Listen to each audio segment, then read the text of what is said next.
నమస్తే పాలకుర్తి నియోజకవర్గ ప్రజలకు ఈరోజు ముఖ్యమైన విషయం ఏంటిదంటే మన పాలకుర్తి ఎమ్మెల్యే యశస్విని రెడ్డి గారు టీఆర్ఎస్ పార్టీని చాలా ఇన్సల్ట్గా మాట్లాడుతూ వక్రించి మాట్లాడిన విషయాలు మేము ముందుకు తీసుకురావాలని ఆశపడుతున్నాను. ఇచ్చిన హామీలన్నీ కూడా మనము చేస్తున్నాము, మరి ప్రభుత్వం అన్నీ కూడా నెరవేరుస్తుంది. మరి ఇట్లా ఒక్కొక్కటిగా ఇచ్చిన హామీలన్నీ చేసుకునే పనిలో మనం ఉంటే బీఆర్ఎస్ లీడర్లేకేమో నిద్ర పట్టట్లే వాళ్ళకు. మీరు చూస్తుండ్రు కదా, పెద్ద పెద్ద నోర్లు వేసుకొని బయలుదేరుతారు పొద్దున్నే. మరి మన ముఖ్యమంత్రి గారైనా, మన మంత్రులైనా, తోటి శాసనసభ్యులైనా, ఎంపీలైనా ఎవ్వరు ఎక్కడ ఒక్క నిమిషం కూడా విశ్రాంతి తీసుకోకుండా పరుగులు పెడుతూ అనునిత్యం ప్రజలలో ఉంటూ ఏం చేస్తే మంచి జరుగుతుంది, ఈ ప్రజలకు ఇంకా మనం ఏం చేయగలుగుతామని తెలుసుకుంటూ ఉండేటోళ్ళమేమో మేము, మంచిగా తిని నిద్రపోయేటోళ్ళేమో వాళ్ళు కదా.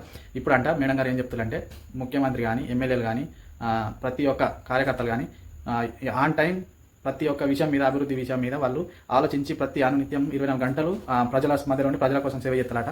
అయితే మనం బీఆర్ఎస్లో ఎందుకు స్పందించడు, వాళ్ళు చేసిలా లేదని వాళ్ళ పార్టీలో స్పందిస్తారు. ఒకసారి చూడండి.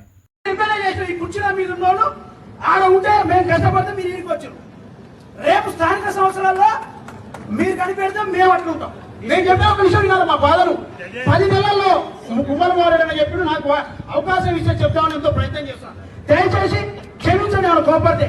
కానీ కష్టపడ్డ కార్యకర్తని ఈ 10 నెలల్లో ఎక్కడ పోయినా ఏది పోయినా చాలా ఇబ్బందులు పడుతున్నారు, బాధలు పడుతున్నారు. 6 గ్యారెంటీలు దాకా రైతులు చాలా ఇబ్బందులు పడుతున్నారు. ఇది మీరు అసెంబ్లీలో మన జిల్లా మంత్రులకు, ముఖ్యమంత్రి, పిసిసి ప్రెసిడెంట్ దృష్టికి తీసుకుపోవాలి. అది మా లక్ష్యం. తప్పుగా ఉంది కాంగ్రెస్ పార్టీ. ఏంటంటే 6 గ్యారెంటీలు ఇచ్చిన మనం. ఈ 6 గ్యారెంటీలు ఏ విధంగా పోతున్నది? కరెంట్ రాలేదు, కొంతమంది వస్తున్నారు. సరే గ్యాస్ సిలిండర్ డబ్బులు పడుతున్నామంటారు. ఇది అర్థం అవుతలేదు మనకి. ఏ కార్యకర్త ఎవరు అడిగినా కానీ రేవంత్ రెడ్డి గారు చెప్పిన ప్రకారం ఆ రోజు 6 గ్యారెంటీలు వస్తాయని చెప్పిన 4,000 రూపాయలు పెన్షన్ ఎప్పుడు పెంచుతాం.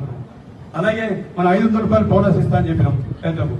గత నెల రోజులకెళ్ళి రైతులు ధాన్యం రోడ్డు మీద పోర్చుకుంటే ఇంతవరకు గతంలో 10 రోజులు 10 రోజులనే డబ్బులు వచ్చి, 6 రోజులనే డబ్బులు ఎక్కువ రోజులు పడేది.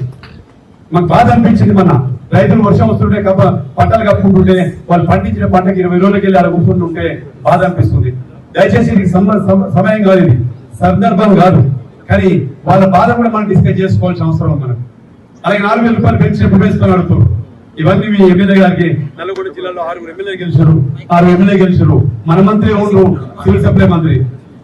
ఒడ్డు అనుకుంటే, రైతు అనుకుంటే బాధ అనిపిస్తుంది. వాళ్ళ సమాధానం చెప్పలేక విసుగుబాట్లు మనోళ్ళందరూ, మా నాయకులు అందరూ దాన్ని దురదృష్టి ఆలోచించి ఈ వారంలో ఎట్టి పరిస్థితి కూడా ఒడ్డు కొన్ని విధంగా చేయాలని చెప్పి కోరుకుంటున్నాం. ఇది మీ విమర్శ కాదు, ప్రజలలో ఉన్న చూసిలు కదా. ఇది అన్నట్టు మేడం చెప్పిన అభివృద్ధి వాళ్ళ కార్యకర్తలకి ఎంత తిప్పలవుతుందో తెలుసుకోలేని ప్రభుత్వం ఈరోజు పాలకుర్తి నియోజకవర్గంలో బీఆర్ఎస్ పార్టీని ఇన్సల్ట్ చేస్తే వాళ్ళ పార్టీ వాళ్ళకి రివర్స్ సమాధానం చెప్పి చూసిలు కదా. ఇది వాళ్ళు ఆలోచించే అభివృద్ధి కార్యక్రమాలు. వాళ్ళ సీఎం గారు, మళ్ళీ ఎమ్మెల్యేలు, ఎంపీలు, లీడర్లు అయితే తిప్పల పడతారు, మీరు చూసిళ్ళు. కానీ వీళ్ళు ఇంకా ఆలోచిస్తారన్నట్టు అభివృద్ధి ఎట్లా జరుగుతుంది, అభివృద్ధి చేస్తారన్నట్టు. అభివృద్ధి కోసం ఆలోచిస్తుంటే బీఆర్ఎస్ పార్టీలు తిడతారన్నట్టు. ఇప్పుడు బీఆర్ఎస్ పార్టీలు నోరు జారుకున్నారా, కాంగ్రెస్ పార్టీలు నోరు జారుకున్నారా మేడంకి అర్థం కావాలి. మేడం మాట్లాడే మాటకు వాళ్ళు ఇచ్చిన సమాధానం చూసిళ్ళు కదా. ఒకసారి మీరు అర్థం చేసుకోండి. పాలకుర్తి నియోజక ప్రజలు ఎప్పటికీ అనునిత్యం బీఆర్ఎస్ పార్టీని ఇన్సల్ట్ చేస్తూ రవేలి దయాకర్ రావు గారిని పరిచే విషయంలో కాంగ్రెస్ పార్టీ ముందుంది పాలకుర్తిలా. ఇప్పుడు మీరు విన్నారు కదా. దీన్ని బట్టి మీరు అవగాహన తెచ్చుకొని మీరు ఒక నిర్ణయానికి వస్తారని ఆశపడుతూ సెలవు. జై పాలకుర్తి, జై తెలంగాణ.